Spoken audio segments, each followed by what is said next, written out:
Good day, sir. My name is Jalipay Belga, BS IT student from Section 1.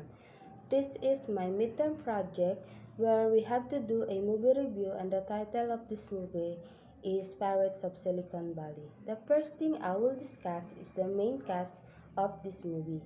They are Noah Weil as Steve Jobs, Anthony Michael Hall as Bill Gates, Joey Slotnick as Steve Wozniak, John DiMaggio as Steve Ballmer, Josh Hopkins as Paul Allen, and so many more.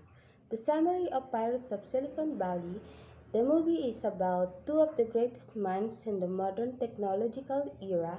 The movie is historically inaccurate, nevertheless, it managed to capture the essence of how much of modern computing came to the cluelessness of Xerox about what its own computer scientists were doing. What is Bill Gates' company? Bill Gates' company is Microsoft. What is Steve Jobs' company? Steve Jobs' company is Apple. Summary of two main characters. The movie isn't very kind to either Jobs or Gates, emphasizing their negative qualities. Steve Jobs is presented as a visionary but also as a slave river and someone who refuses to accept that he's the illegitimate father of a young girl. Gates is portrayed in an even less flattering way as some kind of outright sociopath who is driven to destroy all those who try to do business with him. Still, as long as you recognize that the portrayals are negatively slanted, you will be rewarded by witnessing the interplay among the famous triangle. Adele Goldberg, not implicitly named in the movie, the leader of Xerox research team. Steve Jobs, who ripped her off and incorporated those technologies in the new Macintosh. And Bill Gates, who ripped off Jobs and incorporate those technologies in the newer Windows product. What software was introduced in the film? During one key meeting with IBM, Bill Gates sells IBM on the idea of using Microsoft's new operating system, DOS, as the operating system of all IBM machines. They promptly buy one from Aeroclose for $50,000 and the Microsoft dynasty begins. The computers were in the film are Apple II. Here.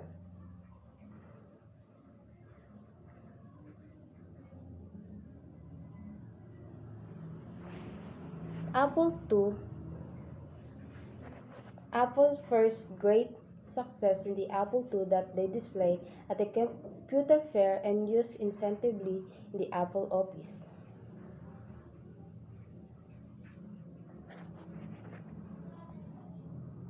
The second one is Apple III.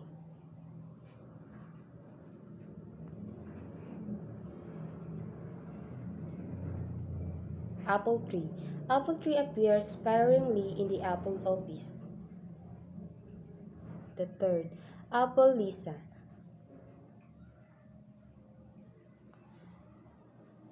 This is Apple Lisa.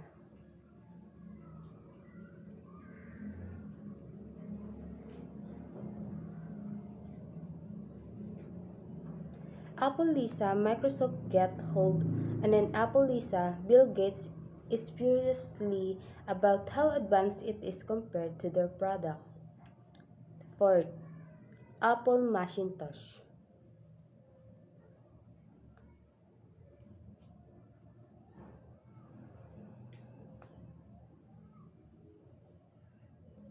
Apple Macintosh is the famous of Apple efforts, despite Steve Jobs allowing competing factions to develop within Apple.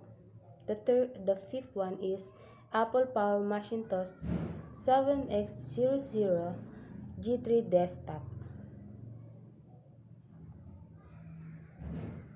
Here with this.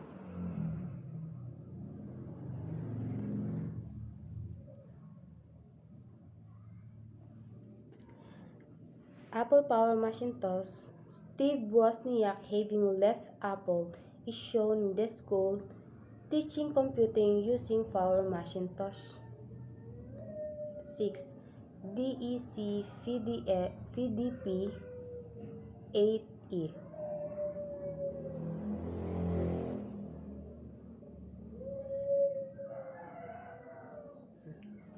Bill Gates and Paul Allen developed software for the Mites Altair using a PDP-8E.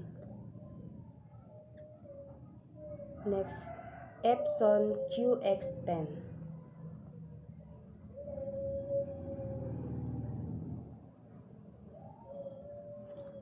Apple acquired an NEC machine, in fact a QX10, from Japan to get their first look at Windows.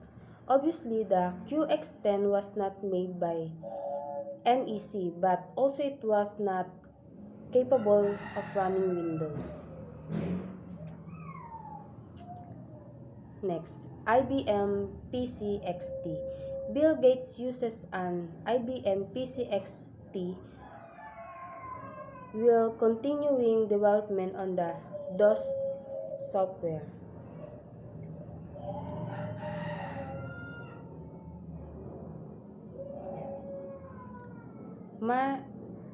Mites Altair 8800.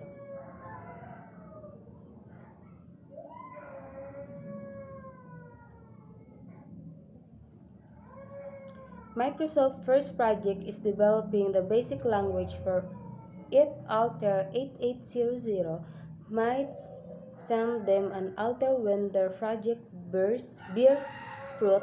Altairs also appear at the Homebrew Computer Club.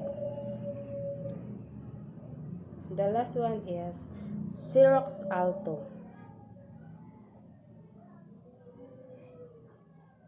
Xerox Alto. Apple are invited to Xerox to review the Alto, where they are many of its ideas for the Lisa and Macintosh computer. What is the idea of both companies at the time? The film's main point is that about Apple and Microsoft gained their key functionality, the image-based screen display of a computer system (GUI) and the mouse pointing device by pirating the ideas.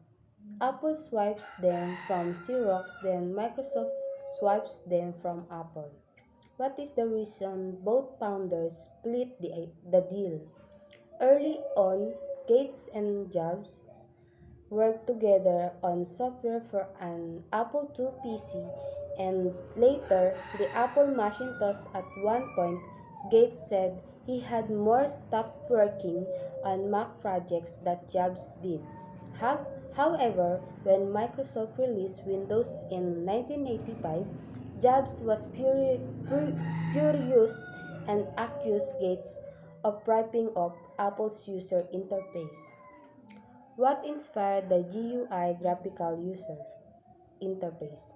The graphical user interface, developed in the late 1970s by the Xerox Palo Alto Research Laboratory and deployed commercially in Apple's Macintosh and Microsoft Windows operating system, was designed as a response to the problem of inefficient usability in early text-based command line interface for the average. What happened to Macworld Boston 1997? The Microsoft deal. So the deal was struck. Microsoft agreed to invest $150 million in Apple stock.